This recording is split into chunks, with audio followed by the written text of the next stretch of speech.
Bien-aimés, je vous salue dans le beau et précieux nom de Jésus.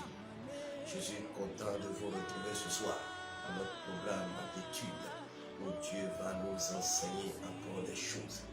La Bible dit: tu connaîtras la vérité et la vérité t'affranchira. L'une des stratégies les plus évoluées de Satan, c'est de nous empêcher de connaître la vérité, afin de nous garder toujours dans cet esclavage. Mais je dis ce soir, mon Dieu va te communiquer des vérités qui vont te rendre libre. Mon Dieu va te communiquer des vérités cachées qui vont te libérer du joug de Satan dans le nom puissant de Jésus-Christ de Nazareth. Et rapidement, nous allons faire quelques lectures dans la parole de Dieu. Nous irons dans le livre de Genèse. Genèse, le chapitre 3. Et je lirai à partir du verset 14. La Bible dit ceci: l'Éternel Dieu dit au serpent: puisque tu as fait cela, tu seras maudit entre tout le bétail et entre tous les animaux des champs. Tu marcheras sur ton ventre et tu mangeras la poussière tous les jours de ta vie. Et rapidement, je vais lire le verset 19 qui dit ceci: c'est à la sueur de ton visage que tu mangeras du pain, jusqu'à ce que tu retournes dans la terre, d'où tu as été pris, car tu es poussière, et tu retourneras dans la poussière.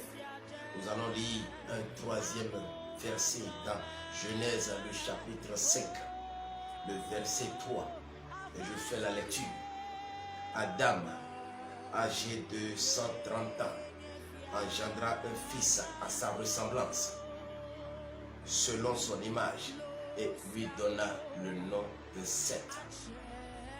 Je vais prier pour quelqu'un ce soir, que mon Dieu t'ouvre les yeux, que mon Dieu t'ouvre ton entendement et qu'il brise des chaînes qui te gardent. À travers le programme de ce soir, il y a des chaînes qui vont tomber. À travers le programme de ce soir, il y a des choses qui se passent dans ta vie qui vont s'arrêter. Dans le nom puissant de Jésus-Christ de Nazareth, je décrète et je déclare que ce soir va te lancer dans une nouvelle destinée. Ce programme de ce soir va te lancer, va te propulser dans l'accomplissement des choses que Dieu a prévues pour toi. Ton système qui t'avait limité, qui t'avait gardé parce que tu ne connaissais pas certaines vérités, je dis que ce système sera détruit, anéanti ce soir dans le nom puissant de Jésus-Christ de Nazareth. Bien-aimé, il existe un système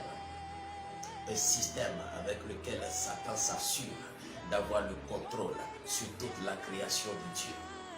Il existe un mécanisme avec lequel Satan s'assure d'avoir le contrôle sur toute la création de Dieu.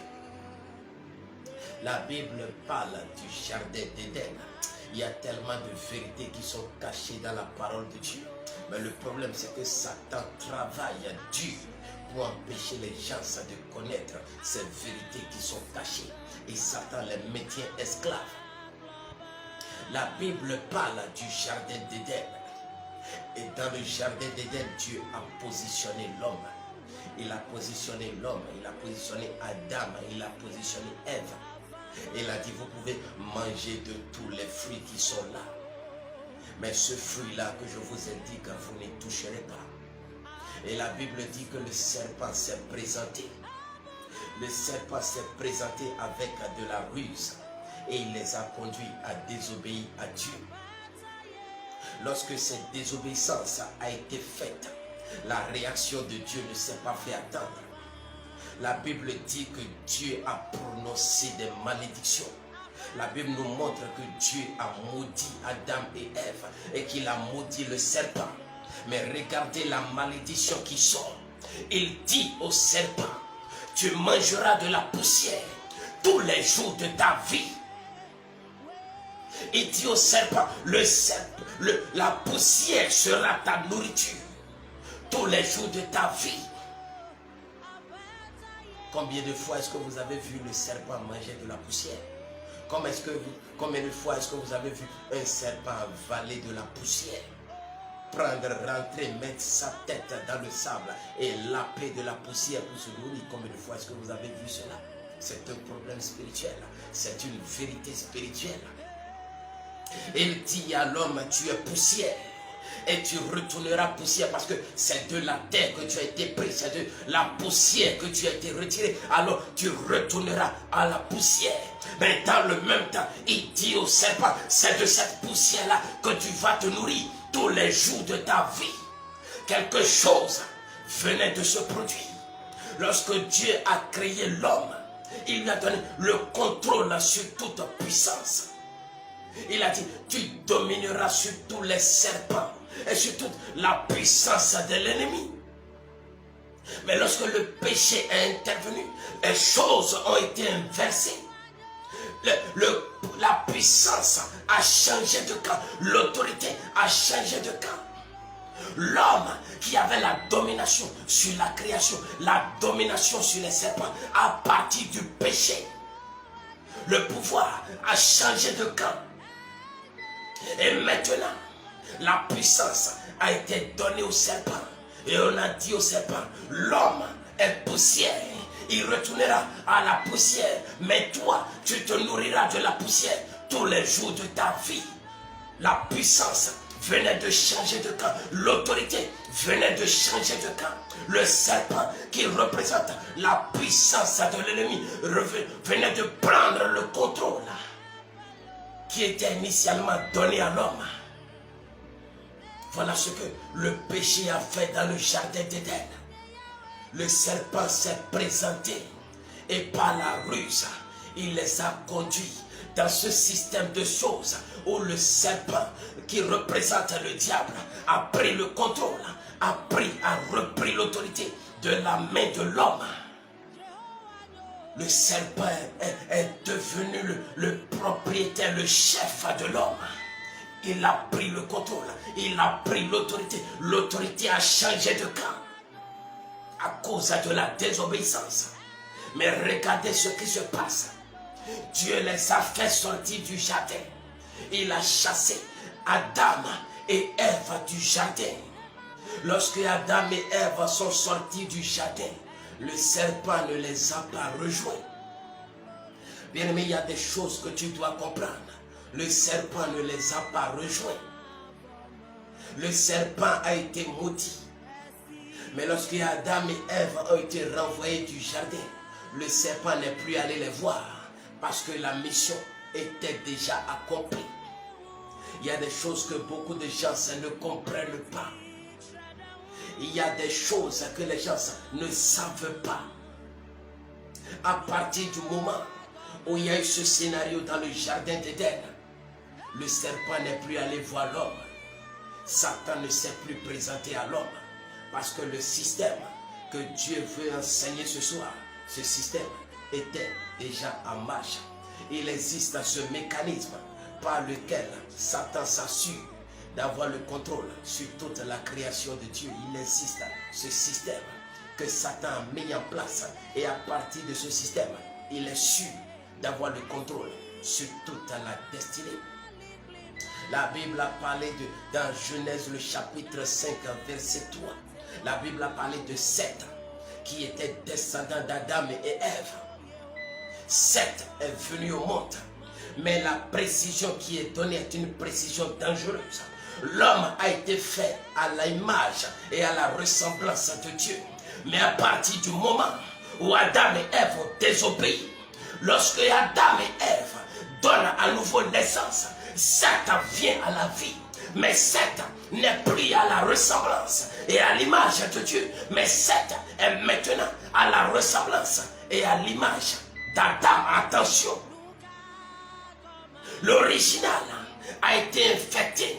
Mais l'original qui a été infecté venait d'être multiplié.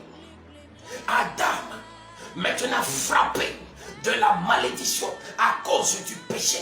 Adam qui est recouvert de la malédiction à cause du péché, c'est lui maintenant qui se multiplie, qui fait maintenant qu'à partir de lui, tous ceux qui viennent et copent, tous ceux qui viennent, ils viennent en même temps avec la malédiction qui a été prononcée sur Adam. c'est un danger.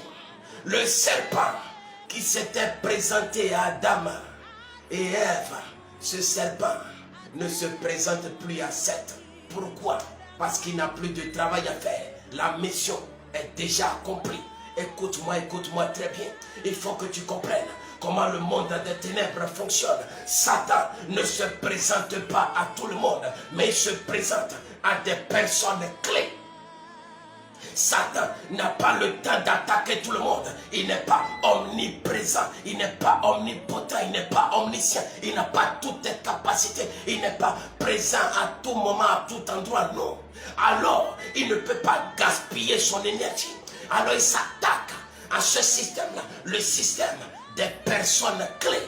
Il existe des personnes clés, des éléments clés, des personnes à partir de qui tout le monde aura la grâce, tout le monde aura la bénédiction. Il y a des personnes à partir de qui des familles tout entières seront développées, des familles tout entières seront délivrées. Il existe des gens qui sont le centre de développement, le centre de l'évolution. C'est à partir d'eux que tout doit fonctionner. Tant qu'eux ils sont bloqués, tout le monde est bloqué. Tant qu'eux ils sont à l'arrêt, tout le monde est à l'arrêt. Ceux-là sont les personnes clés.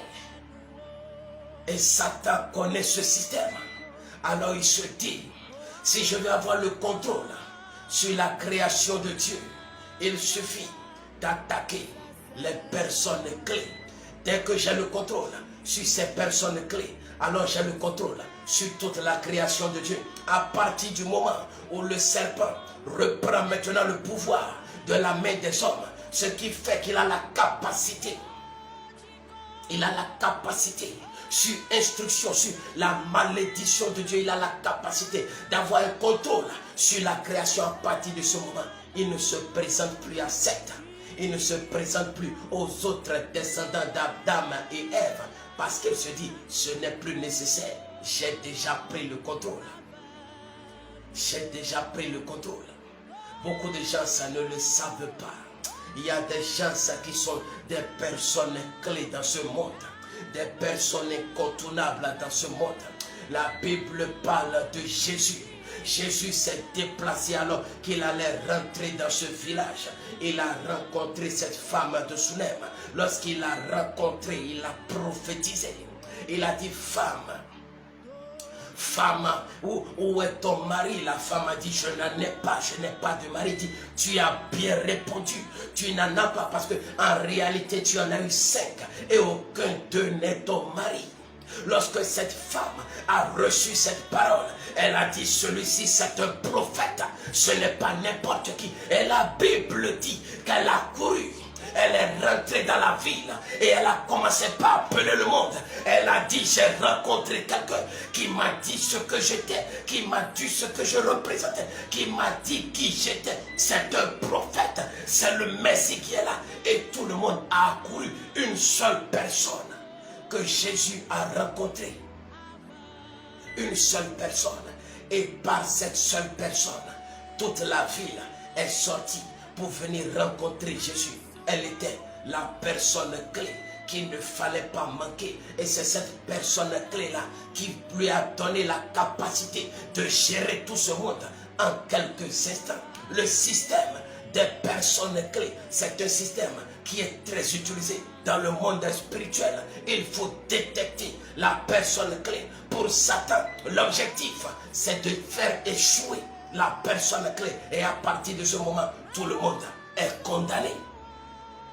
La Bible parle de la pierre principale, la pierre de l'angle. La pierre principale n'est pas la seule pierre de l'édifice.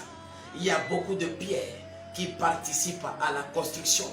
Mais la particularité de la pierre principale, c'est que sans elle, l'édifice s'écroule. Elle n'est pas une pierre comme les autres.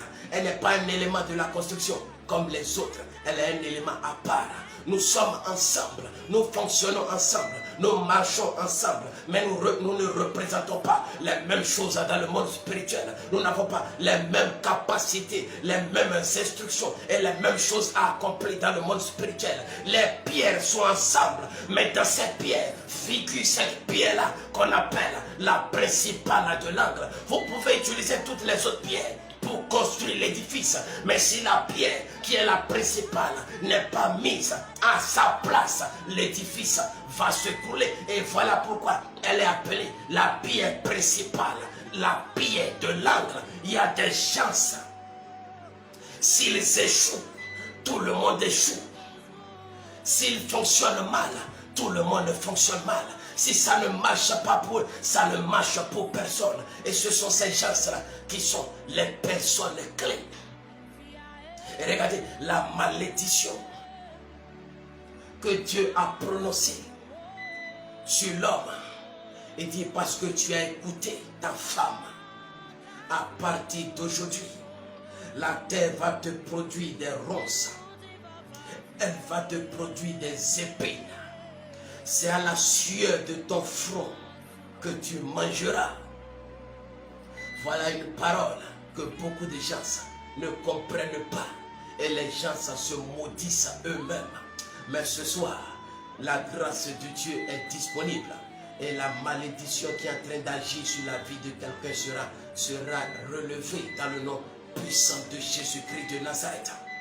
Dans le nom puissant de Jésus-Christ de Nazareth, la malédiction qui est en train de frapper quelqu'un sera déplacée, sera ôtée dans le nom puissant de Jésus-Christ de Nazareth. Dans le nom puissant de Jésus-Christ de Nazareth. La Bible dit que Dieu a prononcé cette parole. C'est à la sueur de ton front, à la sueur de ton front que tu mangeras. C'est une malédiction. Mais qui a été prononcé sur qui? À partir de quel événement? Voilà ce que les gens ne comprennent pas, qui ne taillent pas d'importance à l'événement, ils ne comprennent pas l'événement et ils se plaisent à prononcer ces paroles chaque fois. Lorsque tu rencontres quelqu'un, tu dis oui, c'est la Bible qui a dit ça, c'est à la sueur de mon front que je vais manger. Non, c'est la Bible qui l'a dit, ça ne vient pas de moi. C'est la Bible qui a dit ça, que nous allons suer avant de manger. Mais on a dit cette parole à qui? Cette parole a été prononcée sur qui? Cette malédiction a été prononcée sur qui et par rapport à quoi? C'est une malédiction qui est attachée à Adam et à sa descendance. Mais à partir du moment où le dernier Adam rentre en scène, le dernier Adam qui est Jésus rentre en scène et vient nous racheter, cette malédiction ne nous suit pas. Et voilà ce que les gens ne comprennent pas. Et ils se plaisent à répéter ces paroles chaque fois. À chaque fois que tu prononces ces paroles, tu te maudis toi-même. Tu te maudis toi-même. La Bible dit, parce que beaucoup de gens sont en train de se dire, mais pourquoi la Bible dit, si l'homme ne travaille pas, il ne doit pas manger? Il y a une très grande différence entre cette parole et la malédiction que Dieu a prononcée. Si l'homme ne travaille pas alors qu'il ne mange pas, ça veut dire qu'il y a la possibilité de manger alors qu'on n'a pas travaillé. C'est ce que les gens ne comprennent pas. Que celui qui ne mange, celui qui ne travaille pas alors qu'il ne mange pas, ça veut dire qu'il y a une possibilité de manger alors qu'on n'a pas travaillé. Il y a une possibilité de manger alors qu'on n'a pas fourni d'efforts. Mais le risque dans cette possibilité, c'est que le moment arrivera où la nourriture finira. Le moment arrivera où les ressources finiront. Et là, on sera plongé dans la souffrance. Alors, lorsque la Bible dit que celui qui ne travaille pas ne mange pas, la Bible est en train de conseiller le travailleur de continuer à fournir d'efforts. Parce que c'est dans l'effort qu'il y aura la multiplication des ressources et qui vont assurer la pérennité de la nourriture. Ce qui fera qu'il ne sera jamais dans une rupture. Mais lorsqu'on prend ce passage, cette malédiction que Dieu a prononcée, où Dieu dit tu mangeras la sueur de ton front, c'est quand la sueur va sortir que tu auras ce qu'il faut pour manger. Ça, c'est une malédiction pure. On dit, c'est à la sueur de ton front. Ça veut dire que pour manger, tu dois suer d'abord. Même si tu finis de suer, tu finis de transpirer, tu travailles dur et tu arrives à trouver ce de quoi tu vas te nourrir. À partir du moment où tu te seras rassasié pour pouvoir avoir quelque chose d'autre, d'autres ressources qui vont te permettre de te nourrir, tu devras suer encore. Ça, c'est une malédiction. Et voilà ce qui se passe dans la vie de beaucoup de gens. Ils travaillent très dur pour avoir le peu qui leur suffit, juste pour un instant. Et lorsqu'il faut encore se nourrir, lorsqu'il faut se nourrir à nouveau, s'habiller à nouveau, se déplacer à nouveau, faire ceci ou faire cela à nouveau, ils doivent travailler encore. Parce que beaucoup de gens ne comprennent pas les vérités qui sont cachées dans cette parole. Dieu s'adressait à Adam et il disait, tu mangeras à la sueur de ton front. Cette malédiction était dans le cadre de sa désobéissance. C'était une malédiction qui était adressée à lui, mais dans le cadre de sa désobéissance. Et à partir du moment où il a été infecté par cette malédiction, tous ceux qui ont suivi ont écopé de cette malédiction, ont reçu cette malédiction de façon systématique. Lorsque la Bible dit dans Genèse le chapitre 5, le verset 3, que Satan a été fait à l'image, à la ressemblance d'Adam, ce qui veut dire que les caractéristiques nouvelles d'Adam ont été transférées à Satan. Et ceci a continué avec la descendance. Mais cela ne veut pas dire qu'aujourd'hui, tout le monde est sous cette malédiction. Et voilà pourquoi des gens se maudissent eux-mêmes. À chaque fois que tu prononces ces paroles que tu dis, je dois manger à la sueur de mon front, c'est toi-même qui te maudis.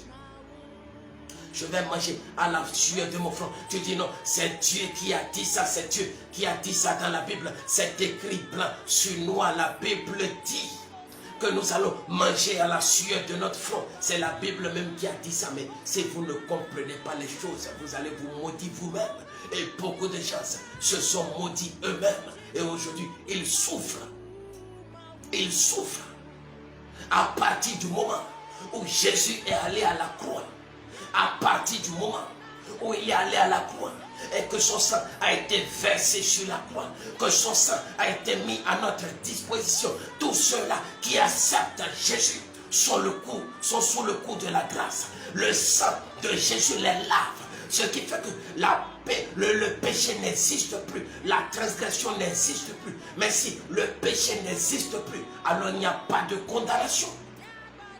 Et voilà pourquoi Romains le chapitre 8, le verset 1er dit qu'il n'y a pas de condamnation pour ceux-là qui sont en Christ. À partir de ce instant où la condamnation n'existe plus, alors la malédiction n'a plus de raison d'être. La malédiction devient une malédiction sans cause. Donc à partir du fait où j'accepte Jésus, cette malédiction qui a été prononcée sur Adam n'a pas de pouvoir sur moi. Mais si moi-même je me lève et que je commence par dire que c'est moi qui dois travailler à la sueur de mon front, je vais manger, c'est moi-même qui me maudis. Et beaucoup de gens se sont maudits de la sorte. Beaucoup de gens se sont maudits eux-mêmes. Ils ont prononcé ces paroles. Et la sorcellerie a trouvé une ouverture et a verrouillé leurs activités, a verrouillé leur vie. Et regardez là aujourd'hui, ils doivent travailler très dur. Ils fournissent beaucoup d'efforts, mais ils gagnent très peu. Pourquoi? Parce qu'ils se sont maudits eux-mêmes. Et ils se maudissent continuellement parce que ce passage, ils le répètent chaque fois. Tout le temps que vous les voyez, ils disent non, c'est la Bible qui a dit que c'est à la sueur de notre front que nous allons manger. Vous allez voir des gens qui cumulent deux activités, 3 activités, mais ils n'arrivent pas à s'en sortir. Et pendant qu'ils sont déjà en train de souffrir, ils vous disent encore que c'est Dieu qui a dit ça. Que c'est la parole de Dieu qui a dit que nous allons manger à la sueur de notre front. Je dis c'est une fausseté. Ça c'est l'incompréhension de la Bible.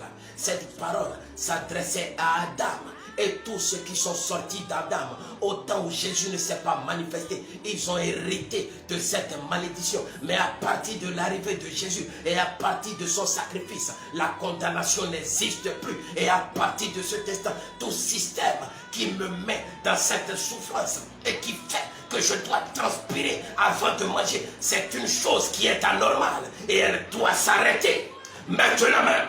Je dis, elle doit s'arrêter maintenant même. Je dis, tout système de malédiction qui travaille dans ta vie, certes, c'est toi-même qui as prononcé ces paroles, mais c'était dans l'ignorance. Mais aujourd'hui, tu es en train de jouir de cette souffrance. Tu es en train de souffrir à cause de cette parole que tu as prononcée toi-même. Mais je dis maintenant même, je brise ces liens maintenant même. Dans le nom puissant de Jésus-Christ de Nazareth, tout système dans lequel tu évolues, mais tu dois transpirer d'abord, tu dois suer d'abord avant de trouver de quoi te nourrir. Je dis, j'arrête dans ce système maintenant même, dans le nom puissant de Jésus-Christ de Nazareth. Cessez de faire la confusion. Et tout ceci vient de cette confusion-là, de cette malcompréhension de la parole de Dieu. Là, c'est voilà pourquoi la Bible dit que le peuple souffre, il périt. À cause, faute de connaissance, il périt. Les gens n'ont pas la connaissance. Il leur manque des détails. Il leur manque des informations. Et Satan s'arrange pour qu'il n'ait pas ces informations. Et voilà pourquoi cette génération est en train de s'enfoncer. Il faut qu'on prie pour cette génération. Cette génération est en train de se perdre. Parce que Satan s'assure que personne n'est la vérité. Et lorsque vous avez cette vérité-là, Satan s'assure que personne ne vous suive, que personne ne vous écoute. Pourquoi? Parce qu'il ne veut pas que les enfants de Dieu soient libres. Et je vous ai dit, c'est un système que Satan a mis en place pour avoir le contrôle de toute la création de Dieu. Il veut avoir le contrôle. Et il a déjà un grand contrôle. Mais je dis, le pouvoir va changer de camp dans le nom puissant de Jésus-Christ de Nazareth. Le pouvoir va changer de camp. Nous allons nous lever contre toute résistance, contre toute résistance satanique. Et le pouvoir va changer de camp. La Bible est claire. Celui qui ne travaille pas ne mange pas. Mais je dis, il y a une grande différence entre cette parole et la malédiction que Dieu a prononcée sur Adam. Celui qui ne travaille pas ne mange pas. Je dis que celui qui ne travaille pas a la capacité de manger. Parce que la Bible dit que celui qui ne travaille pas ne mange pas. On ne dit pas à quelqu'un de ne pas manger si la nourriture n'est pas disponible. C'est parce que la nourriture est disponible qu'on lui dit maintenant ne mange pas parce que tu n'as pas travaillé. Parce que le risque, c'est de finir dans une situation où la nourriture ne sera pas disponible. La nourriture, pour qu'elle soit disponible toujours et en quantité, son secret, c'est le travail. C'est le travail qui amène à la multiplication de la nourriture. C'est le travail qui fait qu'il y a toujours des disponibilités. Alors s'il ne travaille pas et qu'il mange, il finira par manger la semence. Or c'est la semence qui amène c'est la semence qui fait qu'il y a de la multiplication. Si la semence n'existe plus, il n'y a plus de possibilité de multiplier. Alors il y a des gens qui ne travaillent pas, mais qui consomment la semence. Et c'est voilà ce qui fait qu'ils rentrent dans la pauvreté. Et voilà pourquoi la Bible donne ce conseil, que celui qui ne travaille pas ne mange pas. C'est un conseil. On est en train de dire à quelqu'un, ravise-toi, tu dois travailler avant de manger, parce que c'est en cela que tu vas pérenniser tes biens. Tu ne rentreras jamais dans la disette, dans la souffrance. Mais c'est nécessaire de comprendre qu'il y a une grande différence entre cette parole et la malédiction qui a été prononcée sur Adam. La malédiction qui a été prononcée sur Adam est claire. Tu dois souffrir avant de manger, tu dois suer avant de manger. Mais cela veut dire que même si tu sues et tu finis de manger, pour avoir une autre nourriture, tu dois suer à nouveau. C'est une malédiction. Quel est ce travail? Oh, tu vas travailler dur, travailler très dur. Tu finis de manger et pour te nourrir encore une autre fois, tu dois fournir les mêmes efforts. Suer. Tu as plusieurs activités à la fois, mais ça ne donne pas de résultat. Ça ne te met pas dans l'abondance. Pourquoi? Parce qu'à chaque fois, tu dois combattre. Pour pouvoir avoir le peu, c'est une malédiction, mais qui n'a pas été prononcée sur ceux-là qui sont avec Jésus-Christ de Nazareth. Alors je vais prier pour quelqu'un ce soir, que toute malédiction qui agit dans ta vie, parce que tu as prononcé ces paroles, qu'elles soient ôtées maintenant dans le nom puissant de Jésus-Christ de Nazareth, parce qu'il n'existe plus de condamnation pour ceux qui sont en Christ. Je dis que cette malédiction qui travaillait dans ta vie soit dégagée maintenant dans le nom puissant de Jésus-Christ de Nazareth.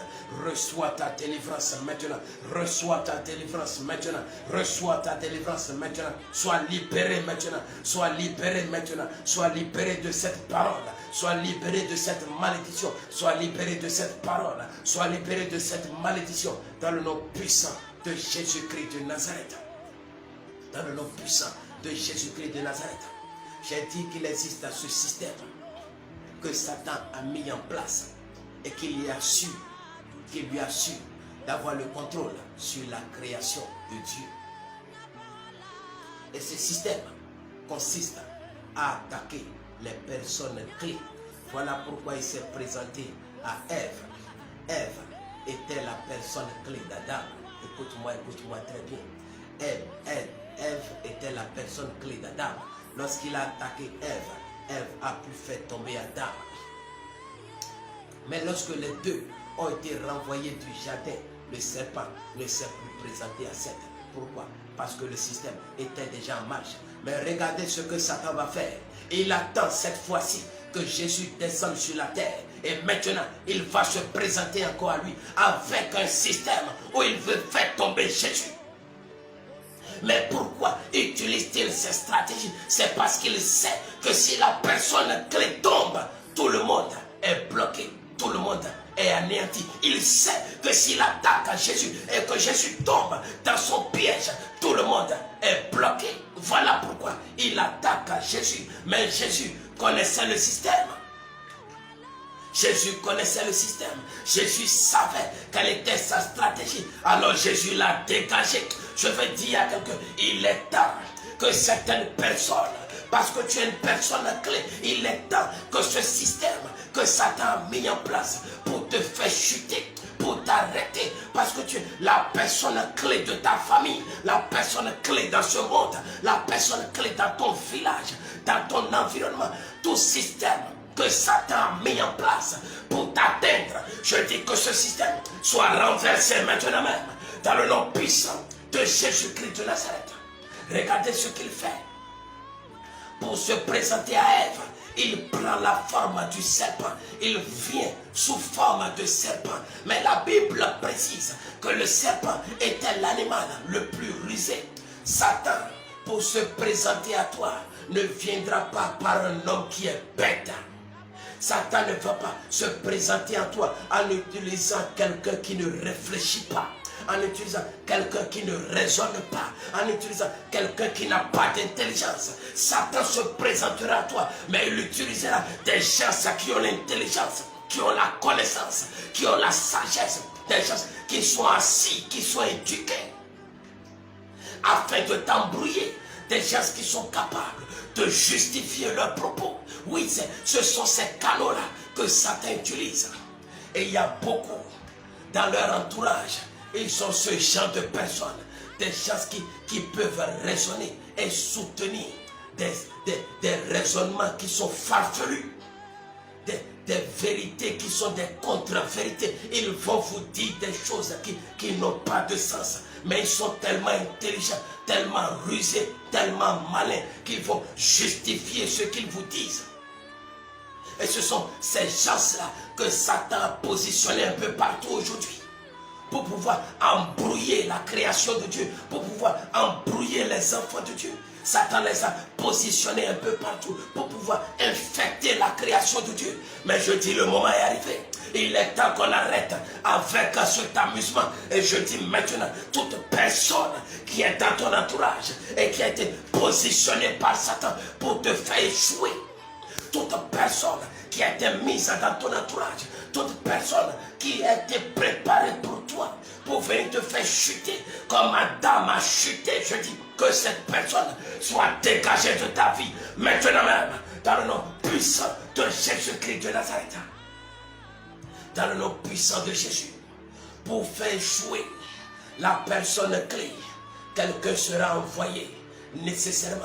Le serpent s'est présenté pour Adam et Ève, et Satan s'est présenté pour Jésus-Christ de Nazareth, qui est celui qui a été présenté pour toi, qui est celui qui a été préparé pour toi et qui doit se présenter devant toi, qui est celui-là qui est dans ton entourage actuellement, qui est celui-là qui a été préparé actuellement, qui est celui-là qui est là avec des raisonnements terribles dans ton entourage et qui t'embrouille chaque fois.